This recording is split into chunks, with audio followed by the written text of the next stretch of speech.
आदाब नाजरीन, खैर मकदम है आपका। आप देख रहे हैं जी सलाम। मैं हूं इमरान खान और लेकर हाजिर हैं हम आज का मुद्दा। उत्तर प्रदेश की सियासत में एक नई इबारत लिखी जा रही है। 2019 के लोकसभा इंतखाबात में नरेंद्र मोदी को शिकस्त देने के लिए 23 साल पुरानी दुश्मनी भुलाकर मायावती और अखिलेश यादव यानी बुआ और बबुआ की पार्टियां इत्तेहाद की राह पर हैं। माजी की सारी तलखियां भुलाकर मायावती समाजवादी पार्टी के नए चेहरे अखिलेश के साथ यूपी की सियासत में एक नई तारीख लिखने जा रही है। लोकसभा इंतखाबात 2019 के लिए होने जा रहा यह इत्तेहाद क्या मुल्क की सियासत को भी अलग ही सिमत में लेकर जा पाएगा? यह एक बड़ा सवाल है। क्या नामुमकिन मुमकिन होने जा रहा है? कभी मुलायम सिंह को अपना सबसे बड़ा हरीफ बताने वाली बीएसपी सुप्रीमो अखिलेश यादव की बुआ बनकर मोदी के करिश्मे को रोक पाएंगी? यह देखना दिलचस्प होगा। इन तमाम बातों पर हम तफसील से चर्चा करने वाले हैं। तो एक बेहद गैर मामूली अमल होने जा रहा है, इसलिए क्योंकि आज के दौर में जो पहले हुआ था 25 साल पहले, वो दौर अलग था। उस वक्त दो बड़े चेहरे थे, कांशीराम जी और मुलायम सिंह यादव, और ऐसे में उस वक्त की सियासत दूसरी थी। खास तौर से दलितों की बड़ी सियासत कर रहे थे कांशीराम, और वो कहते थे हम जिसको टिकट देंगे उसको वोट भी देंगे, ये उनका नारा था। तो दूसरी तरफ मुलायम सिंह यादव उस वक्त मंडल नया नया नाफिज हुआ था, एक बड़े लीडर के तौर पर उभरे थे, उनका अपना ओबीसी बड़ा वोट बैंक था, और जब ये दोनों मिल गए तो बीजेपी की हालत खराब हो गई थी। लेकिन फिर कुछ ऐसी बातें हुई जिसको लेकर के समाजवादी पार्टी और बसपा के बीच में सियासी नहीं बल्कि जाती इख्तलाफात पैदा हुए। सब तमाम लोग जानते हैं, जिसके लिए हम कह सकते हैं कि लम्हों ने खता की थी और सदियों ने सजा पाई। बड़ा लंबा ये वक्त इस बीच गुजरा और ये जाती इख्तलाफात है। तो अब देखना ही होगा ये जाती इख्तलाफात क्या वाकई भूले जा चुके हैं? मायावती जिस नेचर की हैं उसको देखकर लगता नहीं कि वो आसानी से चीजों को भूलती, क्योंकि वो कई बार कह चुके हैं। लेकिन अब सियासी मजबूरियां, हाँ, लेकिन ये जरूर है कि चेहरा भी बदल चुका है। अब अखिलेश यादव के हाथ में समाजवादी पार्टी है और मायावती की भी बड़ी मजबूरियां हैं, सामने मोदी है। लेकिन बीजेपी के लिए भी हालात दूसरे हैं। आज बीजेपी ताकतवर है, मोदी फैक्टर उनके साथ है। तो कैसे ये गठबंधन, ये इत्तेहाद मोदी फैक्टर से बीजेपी से निपट पाएगा उस आसानी से जैसे मुलायम सिंह यादव और कांशीराम ने निपटा था? ये देखने वाली बात होगी। आइए इस पर हम बहस करते हैं। बहुत अच्छा पैनल इस वक्त मेरे साथ स्टूडियो में तशरीफ फरमा है। आइए उनका तारुफ मैं आपसे करवा दूं। हमने अपने साथ इस वक्त भारतीय जनता पार्टी के लीडर दिनेश सिंह साहब को जोड़ा है। सर खैर मकदम है आपका। मेरे साथ नईम अब्बास साहब हैं, बहुजन समाज पार्टी के लीडर हैं, अक्सर हमारे प्रोग्राम में शामिल होते हैं, अपनी बात रखते हैं। और राघवेंद्र दुबे जी मेरे साथ बैठे हुए हैं, समाजवादी पार्टी के लीडर हैं। इन दोनों पार्टियों के लीडरों से हम बात करेंगे, समझने की कोशिश करेंगे। मेरे साथ सैयद यासिर जिलानी साहब हैं, मुस्लिम राष्ट्रीय मंच के राष्ट्रीय प्रवक्ता हैं, कौमी तर्जुमान है, बहुत ही जारहाना अंदाज में अपनी बात रखने के लिए जाने जाते हैं, बड़ी मीडिया पर्सनालिटी हैं। जानेंगे समझेंगे कि मुसलमानों को साधने की भी कोशिश होगी। दोनों के बड़े वोटर हैं मुसलमान, कैसे आप लोग डिफेंड करेंगे? कैसे कैसे क्या है आपके पास तोड़? समझेंगे आपसे सर। और मेरे साथ गजेंद्र भारद्वाज जी भी होंगे, जो कि कांग्रेस पार्टी के लीडर हैं। कुछ ही देर बाद वो हमारे साथ जुड़ने जा रहे हैं। और आमिर हैदरजादी साहब को भी हमने अपने साथ रखा है, सीपीआई के तर्जुमान हैं। और दिनेश सिंह साहब, भारतीय जनता पार्टी के लीडर का मैंने तारुफ आपसे पहले ही शुरू में करवा दिया, एक बार फिर करवा देता हूं। मुझे वहां से बोला जा रहा है कि दिनेश सिंह जी को आप भूल गए शायद, लेकिन मैंने शुरू में ही आपका सबसे पहले तारुफ करवा दिया था। तो सर आइए शुरुआत करते हैं इस चर्चा की। लेकिन सबसे पहले जो बात होती है, जो तरीकाकार है इस प्रोग्राम का, इस खास हमारे प्रोग्राम का, कि आपको 2 मिनट में अपनी बात सबसे पहले रखनी है। तो मैं सबसे पहले सियासी जमातों से शुरू करता हूं और सबसे पहले समाजवादी पार्टी से मैं शुरू करता हूं। मायावती के साथ आप लोग इत्तेहाद करने जा रहे हैं, बड़ी सोच के साथ इत्तेहाद करने जा रहे हैं। ये नामुमकिन मुमकिन होने जा रहा है, क्या कहेंगे 2 मिनट में? देखिए, ये बहुत ऐतिहासिक फैसला है और इससे बीजेपी बौखलाई हुई है। आपके देखना कि अमित शाह का जिस तरीके से बयान आ रहा है, कोई कह रहा है कि ये नापाक गठबंधन है, कोई और कुछ बता रहा है। लेकिन मैं ये पूछना चाहता हूं कि जब आप लोग कश्मीर में जब गठबंधन करते हैं महबूबा मुफ्ती के साथ, वो कैसे पाक गठबंधन हो जाता है, हमारा नापाक गठबंधन कैसे हो जाता है? ये दिखा रहा है कि ये लोग, इनके पेट में दर्द हो गया शुरू। इन्हें पता है कि जब बसपा और सपा दोनों मिल जाएंगे तो इनका सफायत है। आज उनका आंकड़ा आया कि 73 से बढ़ गया, अब 74 सीट है जिन। मैंने कहा इसमें बीच में कर लो, 7+4 कर लो, वो 11 हो जाएंगे और ये 9-2-11 होकर के यहाँ से उत्तर प्रदेश से हम इन्हें भगाने का काम करेंगे। और जिस तरीके से, इसलिए भी ये हारने वाले हैं क्योंकि आपने देखा होगा जिस तरीके से उन्होंने घोषणा पत्र जो भी लागू किया, और वो पूरा घोषणा पत्र एक भी बिंदु इसको नहीं करे। चाहे रोजगार का मामला हो, रोजगार में तो उल्टा और हो गया कि 1.5 करोड़ नौकरी चली गई। जहां इन्हें नौकरी देना था वहां ये नौकरी इनकी चली गई। तो अब जहां जनता वादा किया था कि 2 करोड़ नौकरी देंगे, इन्होंने गंगा सफाई की बात करी, वो भी गंगा मैली भी रह गई। स्मार्ट सिटी की बात है, आज बीजेपी के प्रवक्ता ये बताने के काबिल नहीं है कि एक भी स्मार्ट सिटी बनी क्या काला धन वापस आया? इस पे भी वोट होगा कि काला धन वापस नहीं आया। जो इन्होंने किसानों की आमदनी दुगना करने की बात करी थी, उस पे भी वोट होगा। क्या आपने किसानों की आमदनी दुगने की बात छोड़ो, उनकी लागत मिली क्या, इस पे बहस होगी। तो जिस तरीके से उन्होंने झूठ बोला, और इनका एजेंडे में था राम मंदिर बनाएंगे। अब राम मंदिर जब प्रधानमंत्री ने मना कर दिया, अब अभी भी इनके बोल रहे हैं, अब अमित शाह जी बोल रहे हैं कि नहीं, राम मंदिर तो हम ही बनाएंगे। अरे आप कैसे बना देंगे, जब उन्होंने कहा कि ये तो संविधान का आदर करिए, और आप कैसे बना देंगे, पहले बताइए आप बनाएंगे कैसे। आपने जो झूठ बोला है और राम के नाम पे झूठ बोला, इसीलिए आपको 3 राज्यों में सत्ता गंवानी पड़ी। आगे 2019 में ये तैयार हैं, इनकी सत्ता जाने वाली है, और ये गठबंधन की गांठ में फंस करके ये समाप्त होने वाले हैं। ठीक है, मैं लौटूंगा सर आपके पास। दिनेश सिंह जी, आप लोगों को लगता है कि इससे कोई फर्क नहीं पड़ने वाला, मोदी फैक्टर बहुत मजबूत है? जब इतनी मजबूती है, कोई फर्क नहीं पड़ने वाला, तो आपके अध्यक्ष आज पानी पी कर क्यों इस गठबंधन को कोस रहे थे, कमजोर करार दे रहे थे, और हम 73 नहीं 74 जीतेंगे इस तरह की बातें कर रहे थे? जब हल्के में ले रहे हैं तो फिर बार बार इसका जिक्र क्यों करते? डर है क्या? कोई डर नहीं है, और भारतीय राजनीति में किसी को भी किसी दल के साथ जाकर चुनाव लड़ना चाहिए, और दल के रूप में लड़े, निर्दल के रूप में लड़े, किसी से समझौता करके लड़े, अकेले लड़े, तो संवैधानिक अधिकार है, नंबर 1। दूसरी चीज क्या है, अभी तक हम लोग चर्चा करते थे महागठबंधन की, अब हम चर्चा कर रहे हैं गठबंधन की। महाशब्द हट गया, और वो गठबंधन जो बनने के पहले ही जिसमें गांठ पड़ जाए, वो कितनी मजबूत हो आप समझ लीजिए। तो इसमें एक तो बंधन है नहीं, सिर्फ गांठ है। आप देखिए कितने दिन चलती है, कोई बात नहीं। और किसी को भारतीय राजनीति में किसी को भी मुंगेरी लाल के हसीन सपने से आप रोक नहीं सकते हैं। तो देखें हम कहां मना कर रहे हैं, और ये लोग गठबंधन कर रहे हैं कि जो लोकसभा के चुनाव में इनको कितनी सीटें थी, इनको चुनाव में आप लोगों की हालत खराब कर दी थी। हम बीच में नहीं बोलते हैं, तो इसलिए निवेदन है कि आपने बोला, मैंने सुना कि इनकी स्थिति क्या रही, 0 शून्य पर थे, और किसके साथ मिल रहे हैं, किनके साथ मिल रहे हैं, जिनकी 2 सीट थी परिवार की, मतलब 0। और उसके बाद एक तरफ और बढ़ रहे थे कि कांग्रेस को साथ लेने वाले थे, लेकिन वो आए नहीं, उनकी भी क्या सीट थी, वो भी 0 परिवार को छोड़ देने 0 से शुरू करिए। जरा एक मिनट बीच में बोलने की बीमारी ठीक करिए। हमने कहा आप 0 को कितना भी आप 0 लगा दीजिए, 0 ही रहता है जब तक उसके बगल में कोई इकाई नहीं होती है। आज माननीय मोदी जी इकाई हैं, सबकी मजबूरी है। आज क्या कारण है, जो लोग एक दूसरे की इज्जत लेने पर तुले थे, मैं सपा और बसपा की सीधी बात कर रहा हूं, जो लोग एक दूसरे की इज्जत ले रहे थे मायावती की, आज वो कह रहे हैं भैया हमारी इज्जत बचा लो। वो उनसे अपनी इज्जत बचाने को गुहार कर रहे हैं, और उनसे इज्जत बचाने की। और समाजवादी पार्टी के हमारे साथी अभी भी कह रहे थे कि इस गठबंधन से भारतीय जनता पार्टी के पेट में दर्द पैदा हो। अरे भैया, जिसके पेट में दर्द होता है इलाज के लिए दौड़ता है। आज इलाज कौन खोज रहा है? मोदी जी के व्यक्तित्व के आगे भारतीय जनता पार्टी के बढ़ते हुए जनाधार को देखकर आपके पेट में दर्द है। आपके पेट में इतना भयंकर दर्द है कि जिस डॉक्टर के पास अभी कभी आप जाते नहीं थे कि कहीं मौत ना दे दे, आप ऐसे डॉक्टर के पास जाकर अपना इलाज करवा रहे हैं। ठीक है, नईम अब्बास साहब, इनको आपसे चैलेंज नहीं है, आपको इनसे चैलेंज है। इनके कहने का मतलब ये है, क्या कहेंगे? और मायावती क्या पुरानी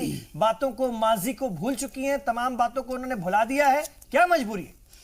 देखिए, किसी तरह की कोई मजबूरी नहीं है, और जिस तरीके से हमारे दिनेश भाई बोल रहे थे बढ़ चढ़ के, आज की डेट ये है कि आज अमित शाह जी बार बार एक तो पानी पी रहे थे, और दूसरी बात ये कह रहे थे कि ना नेता है ना नियत है।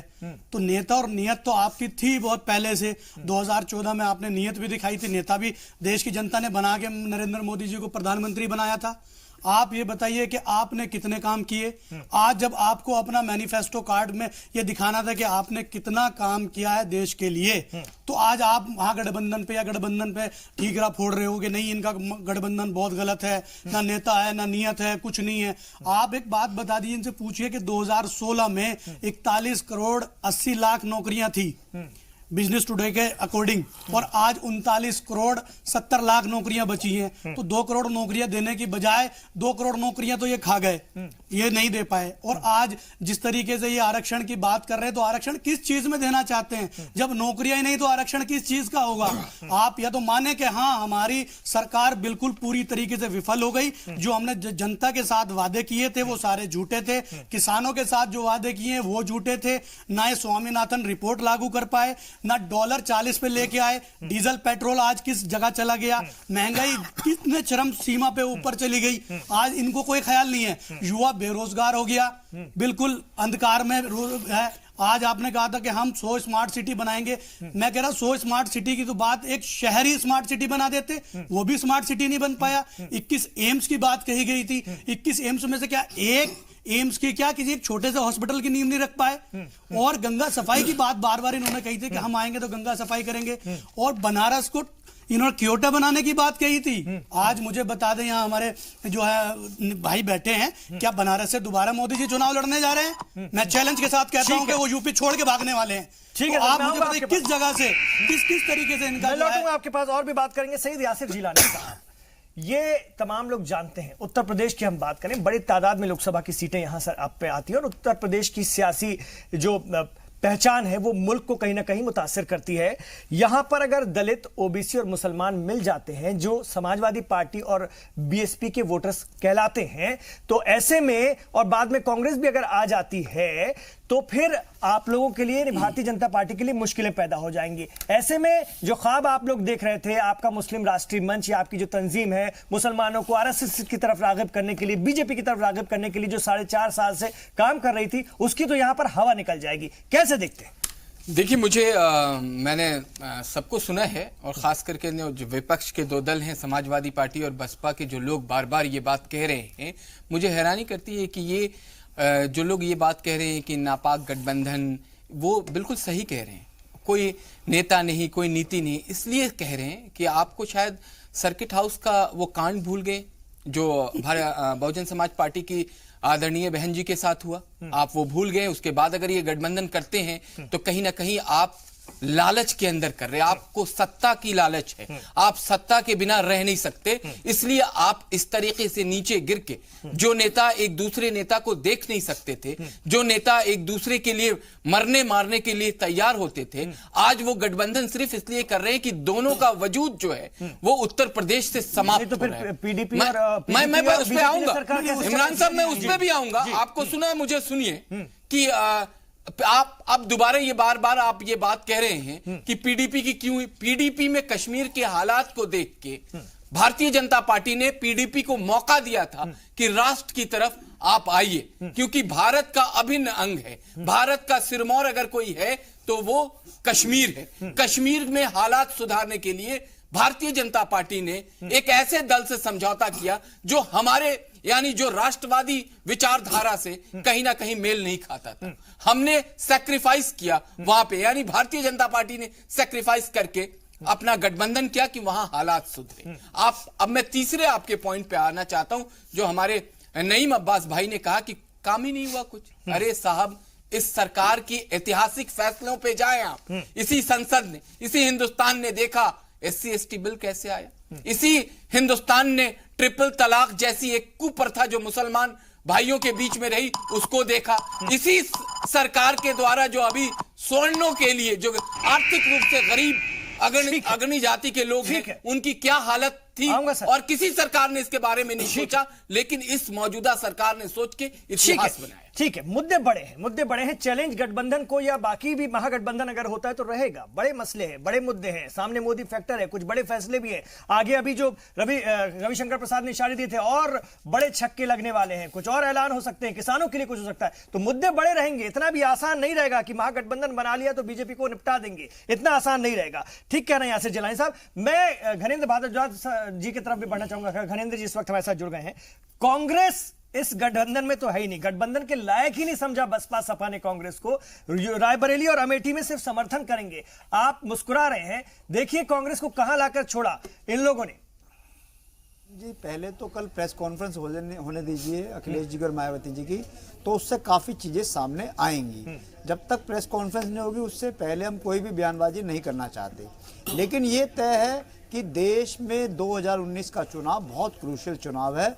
आज देश खतरे में है, देश का लोकतंत्र खतरे में, देश की संवैधानिक संस्थाओं को जिस तरीके से रोज बुलडोज किया जा रहा है, जिस तरीके से डेमोक्रेटिक इंस्टीट्यूशंस को मारा जा रहा है, आज देश में हालात जो है बद से बदतर हो गए हैं। आज हमारे सामने सवाल ये है कि देश बचाना है, हमारे सामने सवाल ये है कि देश की धर्मनिरपेक्षता को बचा के रखना है, मोदी को रोकना है। हाँ इमरान जी सुनिए, मैं ये कह रहा था कि आज सबसे बड़ा सवाल है कि 2019 में इस तानाशाही सरकार को कैसे हटाना है। हम चाहते हैं कि सभी धर्मनिरपेक्ष दल, क्योंकि देश का राष्ट्रीय चुनाव है, 2 राष्ट्रीय पार्टियां कांग्रेस और भारतीय जनता पार्टी, तो देश के धर्मनिरपेक्ष दलों को ये तय करना पड़ेगा कि वो कांग्रेस के साथ चुनाव लड़ने के लिए चल रहे हैं या नहीं चल रहे, क्योंकि ये बहुत क्रूशियल चुनाव है। मैं तो तमाम उन समान राजनीतिक विचारधारा लोग उनसे अपील करता हूं, दलों से, कि आप आए कांग्रेस के साथ चुनाव लड़िए और हम मिलके इसको हटाएंगे मोदी सरकार को, क्योंकि अगर धर्मनिरपेक्ष दलों का बंटवारा होता है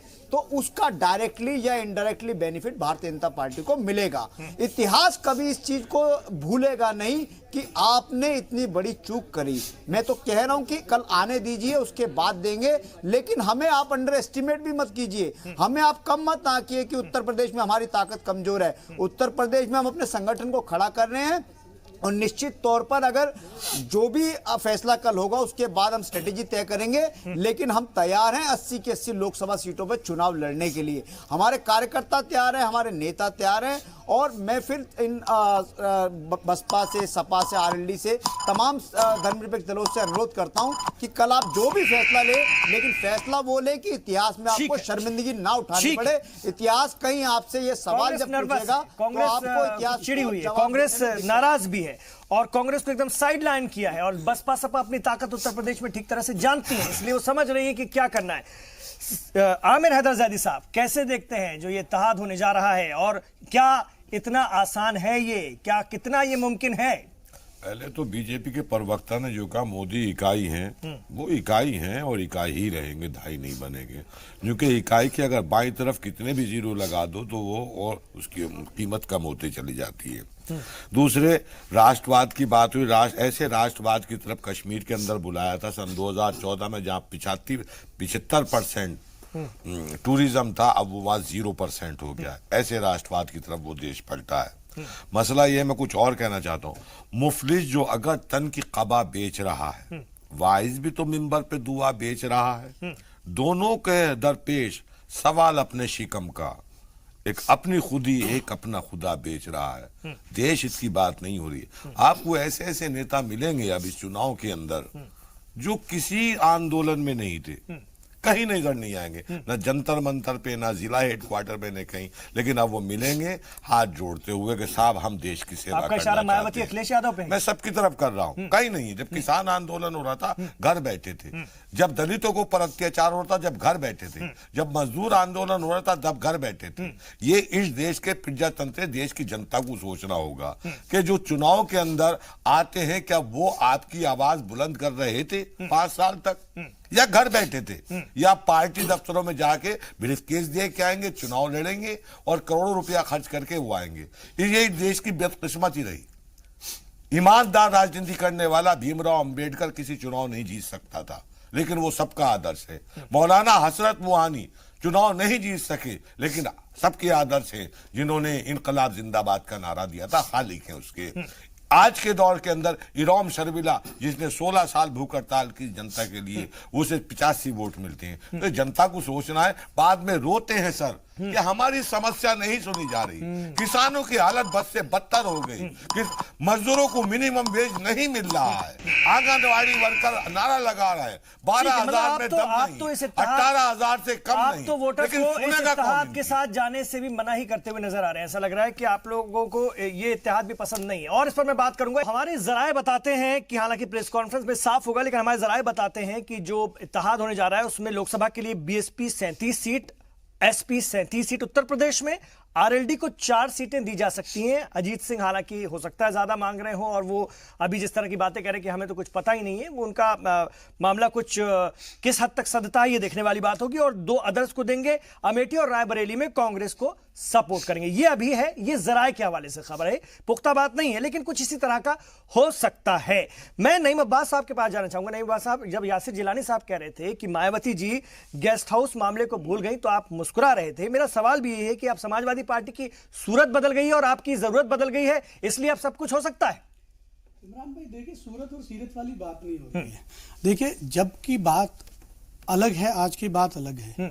दूसरी बात मैं बता देता हूं, जो आज यासिर जिलानी जी क्यों नहीं जो है बीजेपी के ऊपर सवालिया निशान उठाते हैं। उनका 44 पार्टियों का गठबंधन था, 14 तो उनको अभी प्रेजेंट में छोड़ के चली गई है। आप ये देखिए, और जिस तरीके से अब आगे आगे चुनाव बढ़ेगा, जैसे आचार संहिता लगेगी, तो मुझे लग रहा है 13-3 में भी नहीं बचेगी बीजेपी। आपको अपने गठबंधन की परवाह करनी चाहिए, ना कि आप दूसरे के ऊपर सवालिया निशान। अगर मैं आपकी तरफ को एक उंगली करता हूं तो 3 आपकी तरफ को भी होती है, ऐसा नहीं है। और आज ये जनता की डिमांड है, क्योंकि जनता की आपने देखा, जैसे फूलपुर, गोरखपुर और जो है कैराना हुआ, नूरपुर हुआ, ये किसकी डिमांड थी? जनता की डिमांड थी। जनता ने हराया, ये गठबंधन ने नहीं हराया। आप ये देखिए, जनता ने ये गठबंधन जैसे हुआ तो जनता ने किधर सपोर्ट किया, आपने भी देखा, जनता ने सपोर्ट किया। वो तो है, वो तो हम मान रहे हैं, वो हम मान रहे हैं। और ये भी हम कह रहे हैं, जो अभी आकलन किए जा रहे हैं कि करीब 50 सीटें ऐसी हैं जो आ सकती हैं अगर ये इत्तेहाद होता है तो, जो समझ में आता है। क्योंकि समाजवादी पार्टी और बीएसपी के वोटर जो हैं वो बुरे से बुरे हालात में भी नहीं हटे हैं उन दोनों पार्टियों से, तो अगर ये मिल जाए तो बड़ा फायदा हो सकता है। लेकिन जो है, इतनी जल्दी इतनी बड़ी दुश्मनी, क्योंकि ये जाती दुश्मनी भी थी, क्योंकि मायावती खुद बार बार कहती रही, मुलायम सिंह यादव का नाम लेकर वो उन्हें अपना सबसे बड़ा सियासी हरीफ और दुश्मन बताती रही है, तो बदलाव तो हुआ है ना सर। देखिए, अगर जनता के बीच में और देश के हित में अगर आपको कोई कॉम्प्रोमाइज करना है तो आप सबसे पहले किसको चुनोगे? इंसानियत सबसे बड़ी चीज है। बीजेपी वाले तो कहते हैं मोदी हटाओ के लिए आप लोग कर रहे हैं, देश का हित कहां है? देखिए, आप मूर्तियां तो उन्होंने लगानी शुरू कर दी, 3000 करोड़ रुपए लगा के स्टैच्यू ऑफ यूनिटी बनाया। उससे जनता को क्या मिलने वाला? जो सबसे ज्यादा मूर्तियों की जो है बारे में बोला करते थे बैठ बैठ के,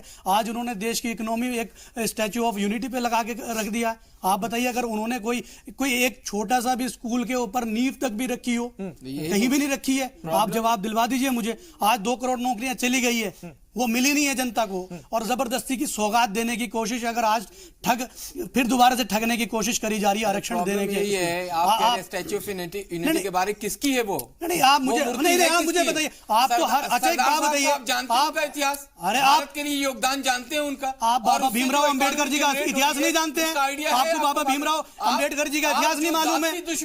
आप फिर वही आप करें तो रामलीला, दूसरा करें तो रासलीला। अरे आप इस तरीके यासिर जिलानी भाई, आप हक की बात करें, या तो आप ये लिख के हो रही है। नहीं बताइए, आप किस तरह के मुहावरे का? आप करें तो रामलीला, दूसरा करें तो रासलीला, ये कौन सी बात है? आप गठबंधन करें तो देश हित में, और दूसरा गठबंधन करें तो देश विरोधी। बहन जी की बेइज्जती आप भूल गए। अरे आप मुझे बताइए, आप तो देश की बेइज्जती भूल गए, आप तो देश की बेइज्जती भूल गए। पीडीपी के साथ आपने 3.5 साल सरकार चलाई, आप कहते रहे कि वो आतंकवादियों की पार्टी थी। आपने तो देश हित में जो है समझौता, देश विरोधी लोगों से समझौता किया। आपके अकॉर्डिंग बात कही है, आप मुझे इस बात के जवाब दीजिए ना। जब लगा आपने पीडीपी के साथ समझौता किस वजह से किया था? आप मुझे बताइए, आप इसमें जवाब दीजिए ना। अब जो इमरान भाई इनसे जवाब मांगिए की बात आपने आप कहते थे कि देश विरोधी पार्टी है पीडीपी, आप बताइए ना, आप जवाब दीजिए।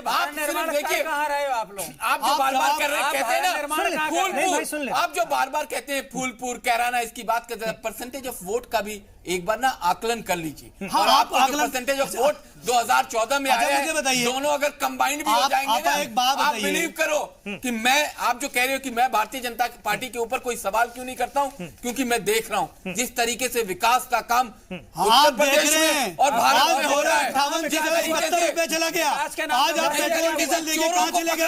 आज रसोई गैस कहां चली गई है? आप ये देख रहे हैं, 2 करोड़ चली गई है, ये देख रहे हैं। पेट में आपके आप कमाल की बात कर रहे हैं, दर्द हो रहा है।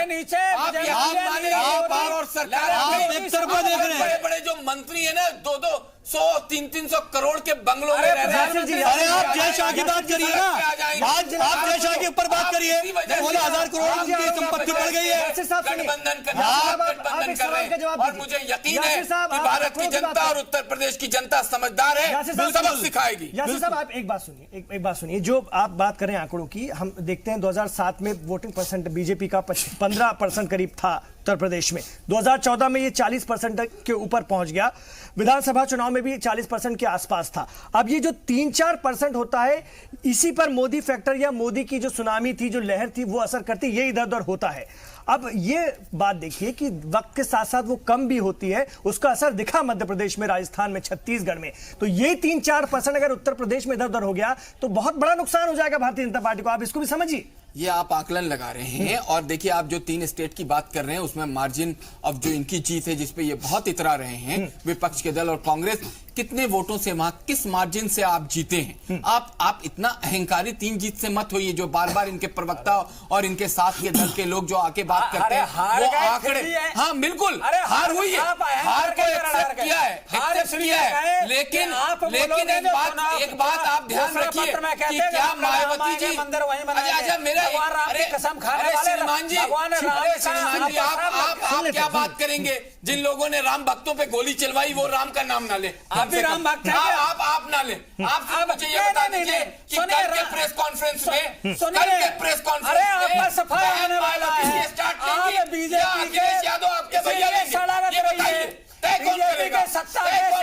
ये बड़ा सवाल है, ये बड़ा सवाल है। राघवेंद्र जी जवाब दीजिए, राघवेंद्र जी जवाब दीजिए, कौन करेगा? राघवेंद्र जी, ठीक है, यासिर जी मैं समझ गया आपका सवाल। राघवेंद्र जी आपको जवाब देना पड़ेगा। ये जो इत्तेहाद अगर होता है, मायावती जी का नेचर जो है वो सब जानते हैं, वो अपना दबदबा रखती हैं, अपना दबदबा चाहती हैं। अब हो सकता है उनकी जो सियासी मजबूरी हो, तो जो यासिर जिलानी साहब ने सवाल पूछा उसका जवाब दीजिए। कौन स्टार्ट करेगा? किसके हाथ में इसकी चाबी होगी? किसके पास ज्यादा मजबूती होगी? ये बताइए आप। देखिए फैसले कौन लेगा? एक चीज कह रहा हूँ, जिलानी साहब ये नहीं सोच रहे 47 पार्टियों की बैसाखी के सहारे खड़े होने वाले प्रधानमंत्री मोदी जी को इतना सशक्त बता रहे हैं, और लोग इनके कह रहे हैं कि मोदी वर्सेस आल, मोदी वर्सेस आल। 47 पार्टियां हैं, तब मोदी अकेले हैं, और हम 2 पार्टी तो घबरा गए। अरे कौन करेगा कौन नहीं करेगा ये हम तय करेंगे। आपके पेट में दर्द क्यों है? आपको क्यों बताएं? आप कौन है?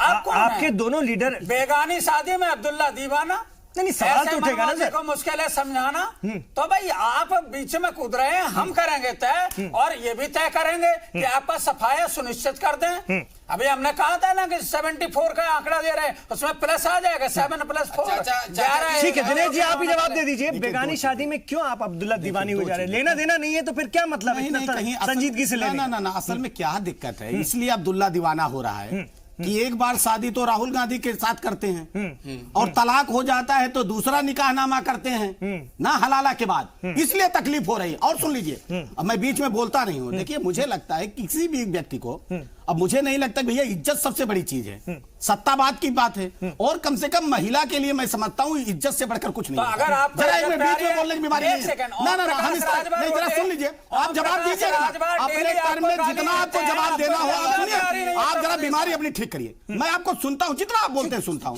मेरी एक आदत है कि जब मैं बोलूं तो सुन लीजिए, फिर आरोप लगाइए। मेरा कहने का मतलब है कि इज्जत से बढ़कर महिला के लिए कुछ नहीं होता है।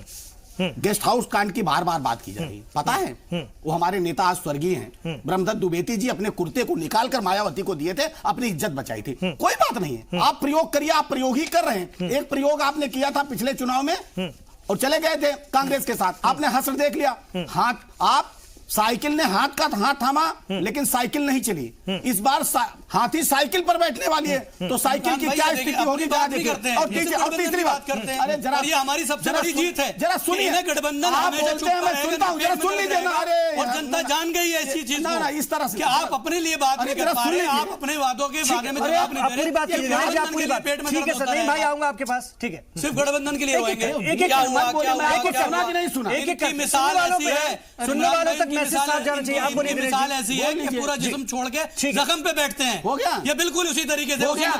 भाई आऊंगा आपके पास, उसी की तरह है इनकी। भाई आऊंगा थोड़ा, शिवसेना के बारे में भी बता दीजिए। सुन रहे हैं, मैं आऊंगा। शिवसेना के उद्धव ठाकरे कह रहे थे चोर है, ठीक है, आपने उनके लिए तो एक बार नहीं बोला, और बोलना है, साथी हैं। हाँ, और बोल लीजिए, आप जवाब दे दीजिए दिनेश जी। लेकिन सुन रहिएगा, सुन लेते। मैं ये कह रहा हूं कि आपने कहा कि सारे युवा बेरोजगार हो गए। अरे देश में युवाओं को रोजगार मिला कि नहीं, युवाओं से पूछिए। लेकिन इस देश में कम से कम 2 युवा तो बेरोजगार हो गए, पहले राहुल गांधी और दूसरे अखिलेश यादव, और एक बुआ जी बेरोजगार हो गई। आप आंकड़ों पर चर्चा करिए और फर्जीफिकेशन की बहस मत करिए, देश की जनता आपको देख रही है। जरा फिर ना बीच में नहीं, इस तरह से नहीं। आप दूसरा सुनिए, ऐसे नहीं तथ्यों पर बात कीजिए। पिछले चुनाव उठा के आप देख लीजिए, सपा और बसपा के दोनों को चुनाव को आप वोट को जोड़ लीजिए, उसके बाद भी भारतीय जनता पार्टी का वोट शेयर ज्यादा है। आप किस मुगालते में है? आप जाइए ना, किसने रोका है? बुआ और बबुआ मिलिए, और हो सके तो आप कांग्रेस को भी साथ लीजिए, किसने मना किया? और भी लोग आएंगे, और लीजिए ना, और इस तरह से बनिए सारे। और भैया मायावती ने क्या कहा? आप बहुत आज खुश हो रहे हैं कि हमको मजबूर सरकार चाहिए। भारतीय जनता पार्टी को मजबूत सरकार चाहिए, मायावती और समाजवादी पार्टी को मजबूर सरकार चाहिए। हमको राष्ट्रवाद सरकार चाहिए, आपको आतंकवाद सरकार चाहिए। हमको ईमानदार सरकार चाहिए, आपको बेईमान सरकार चाहिए। अरे ठीक है, ये आपकी झटपटाहट है। इलाज करवाइए, जनता इलाज करेगी। जो बीमारी आप लोगों को हुई है, इसका इलाज के डॉक्टर सिर्फ एक है, इस देश का मतदाता और देश की जनता। जैदी साहब, ये भी एक सच्चाई है कि 2014 में जो मोदी लहर थी, जो बीजेपी की एक सुनामी चल रही थी, उस दौरान बीएसपी की सीटें, जो कोर सीटें मानी जाती थी, वो भी उसमें जो है उड़ गई थी। ये हालात रहे बीएसपी के साथ। आज बीएसपी की बड़ी मजबूरी है कि उसको सपा का साथ लेना पड़ रहा है, बेहद कमजोर हुई। और ये भी सच्चाई है कि बीजेपी ने दलितों में, ओबीसी में बड़ी सेंधमारी की है। उत्तर प्रदेश में घुसी है वो, विधानसभा चुनाव में भी इसका असर दिखा और लोकसभा चुनाव में तो दिखा था। तो इतनी आसान थोड़ी ना है ये जीत या इस तरह का गठबंधन। देखिए, मसला एक ये है कि अगर मेरी किसी ने बेइज्जती की है तो ये मेरा जमीर है कि मैं उसके साथ क्यों जा रहा हूँ, क्या बात है क्या नहीं। ये दूसरे के जमीर को तलाशने की बात करते हैं। बहरहाल मसो एक दूसरा बात कहता हूँ, जब चाय लगी फटने आरक्षण लगा बंटने, समझ गए? तो जब चुनाव आता है, चुनाव के करीब दरमियान आते ही पार्टियां जो है ना, वो सारी चीजें बांटने लगती हैं, लेकिन 4.5 साल तक कुछ नहीं कहती। सत्ता इंसान को सरकश बनाती है। ये मैं 2 एग्जाम्पल से आपको समझाता हूँ। सीबीआई डायरेक्टर ने जैसी मोदी जी की तरफ उंगली उठाई, सत्ता कुर्सी से बेदखल हो गए। आज मध्य प्रदेश के अंदर कांग्रेस के सीएम को एक टीचर ने डकैत कह दिया, पद से बेदखल हो गए। यानी कि अगर सत्ता की सरकशी रोकनी है तो देश को और लोकतंत्र को मजबूत करना, देश को मजबूत करना है तो देश को विपक्ष मजबूत करना होगा। अगर विपक्ष कमजोर हुआ, सत्ता सरकार किसी की ही बन, मेरे लिए देश सर्वोपरि है। तो ये देश की सरकशी, जो सत्ता में बैठी कोई भी हुकूमत है, उसकी सरकशी को विपक्ष रोकता है। आज देश की वो रहा, ये रहा पिछले 5 साल का कार्यकाल। सत्ता में बैठा हुआ इंसान इसलिए सरकश हुआ कि वो इतने प्रचंड बहुमत से आया था, किसी की सुनी नहीं रहा था। किसान आंदोलन करें, जी नक्सलवादी हैं। छात्र आंदोलन करें, उन्हें आतंकवादी हैं। छात्रों तक को आतंकवादी बना दिया। मजदूर आंदोलन करें, नक्सलवादी, आतंकवादी हैं। हर कोई आतंकवादी, हर कोई राष्ट्रवाद का तमका ये बांटते घूम रहे थे। अब जैसे ही आए, पेट्रोल के दाम भी कम होने शुरू हो गए, रसोई गैस के दाम भी कम होने शुरू हो गए। अरे भाई, ये 5 साल तक क्यों नहीं हुए? ये देश को सोचना है। तो ये आपको, देश को ये सोचना है कि आपके द्वार पर जो नोट मांगने आ रहा है, वोट मांगने आ रहा है, क्या वो आपकी 5 साल तक समस्याओं को लेकर सड़क पर था, लड़ रहा था? अगर वो नहीं लड़ रहा था तो पार्टी कोई भी हो, इससे बच जाइए, उससे सवाल जरूर ठीक है। मतलब आवाम की जरूरतों से, उसकी परेशानियों से सरोकार होना चाहिए सियासी जमातों का, सीधे तौर पर उनके लीडरान का, तब आवाम उनके साथ आए। एक इत्तेहाद के साथी कौन कौन, ये एक बड़ा सवाल है। हालांकि कल ही इस पर इंकशाफ हो पाएगा। हमारे साथ खास पैनल है, हम उस पर बात करें। मैं घनेन्द्र भारद्वाज जी, जो कि कांग्रेस के लीडर हैं, उनकी तरफ जाना चाहूंगा। सर, जिस तरह से ये इत्तेहाद बनने जा रहा है, आप लोगों की पोजीशन अभी क्लियर नहीं, लेकिन आपका कहना है कि मोदी को हराने के लिए, बीजेपी को हराने के लिए बहुत जरूरी है।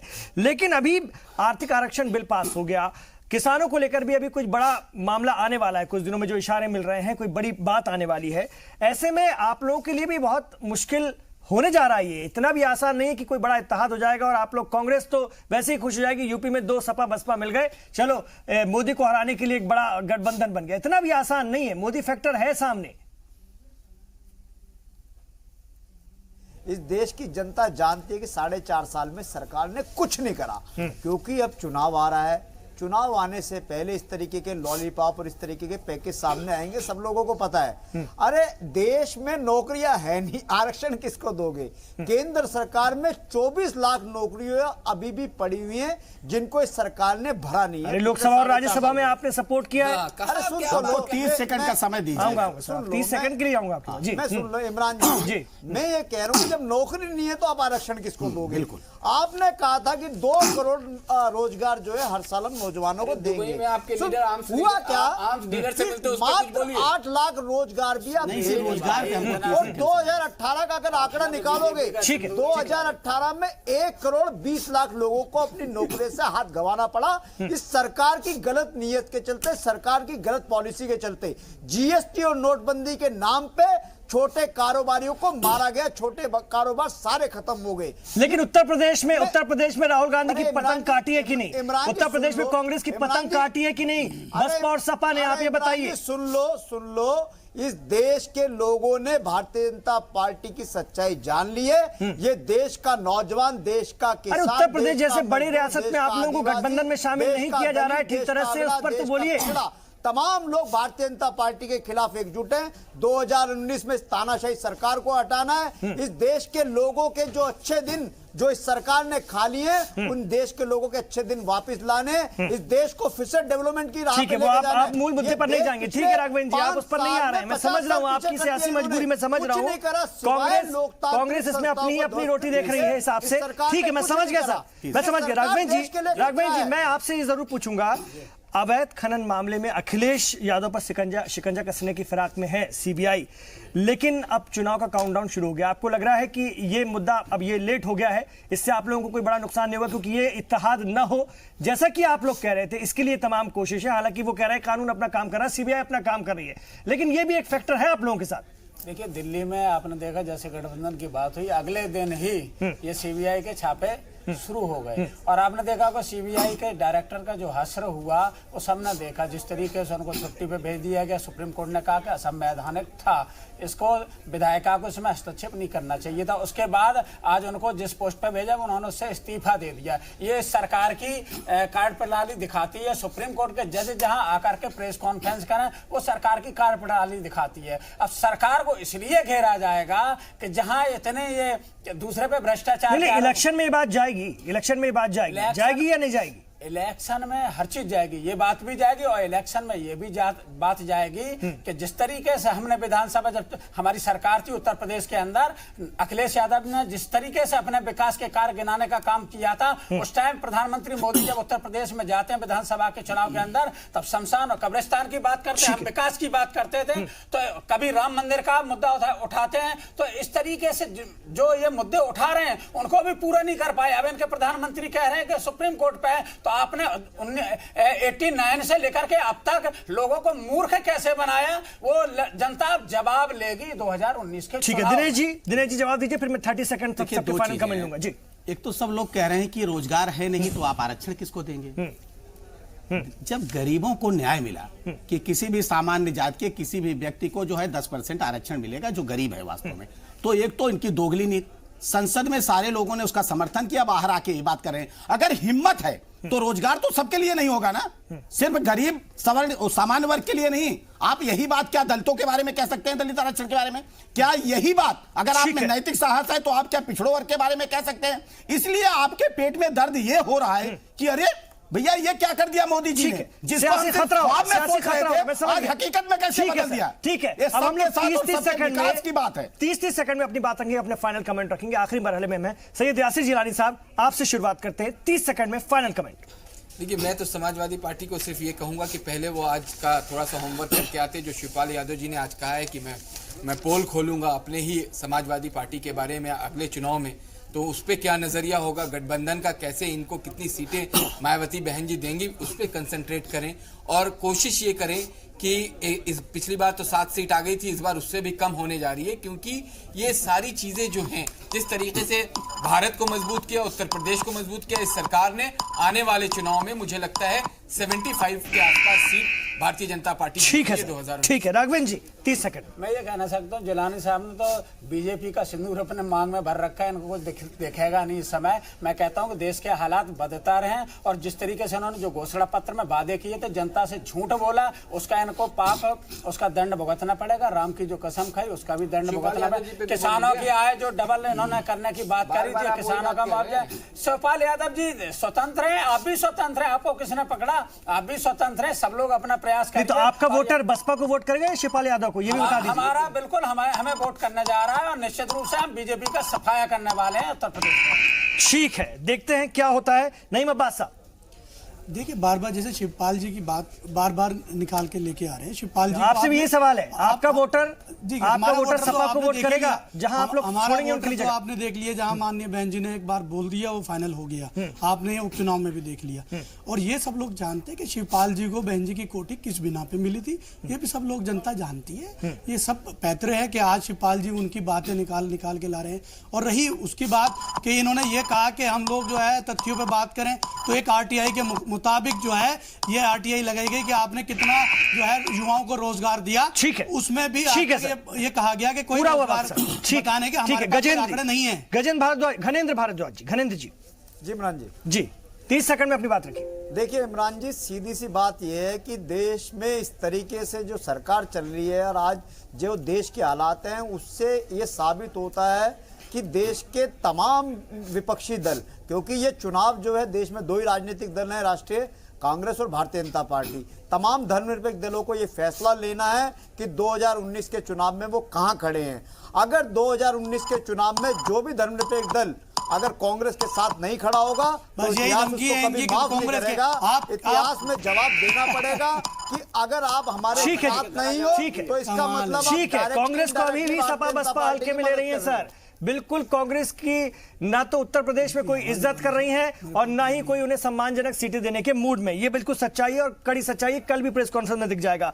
दिनेश सिंह जी 30 सेकंड में फाइनल कमेंट। मैं सिर्फ ये कह रहा हूं कि एक राष्ट्रीय पार्टी हुआ करती कांग्रेस कैसे रो रही है, देख रहे हैं कैसे डरा रही है मोदी जी का डर सपा और बसपा दोनों के लिए। और हमारे सपा के साथी एक हमारे इसी पैनल में बैठे हुए साथी को कह रहे थे कि मांग में सिंदूर, और आप किसके मांग में और कौन किसके मांग में सिंदूर भरने जा रहा है जनता देख रही। लेकिन हाँ, मोदी जी ने जरूर बेरोजगार किया कि सत्ता में जाने के बाद आपको टोटी तक निकालना पड़ा। सुन लीजिए जरा, सुनिए, बीच में नहीं बोलता हूं, 30 सेकंड में ये गलत बात है, ये गलत बात है। नहीं, आपको देखना है, आपके हड़बड़ाहट देखिए कि 30 सत्ता में बेरोजगारी का आलम यह रहा कि आप टोटी तक निकालने जाना पड़ा। सत्ता दूसरी तरह आलम यह रहा कि बैग खाली हो गए और एक नेता को 4000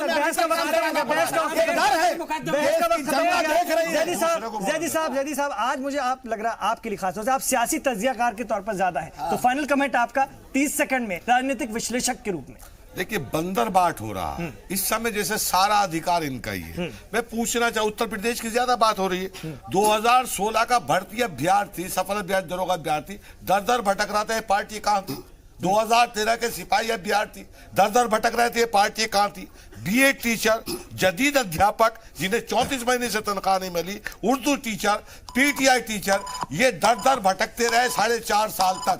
निर्कुल सत्ता बैठी रही, लेकिन ये नेता सारे विपक्ष भी घर सोते रहे। जब ये आंदोलन कर रहे थे तो ये कहा थे, अब ये प्रदेश बांटने निकले। मैं फिर कहता हूँ, एक चीज बात कह रहा हूँ, कोर्ट ने कहा आलोक वर्मा को रखो, जिले इलाही ने कहा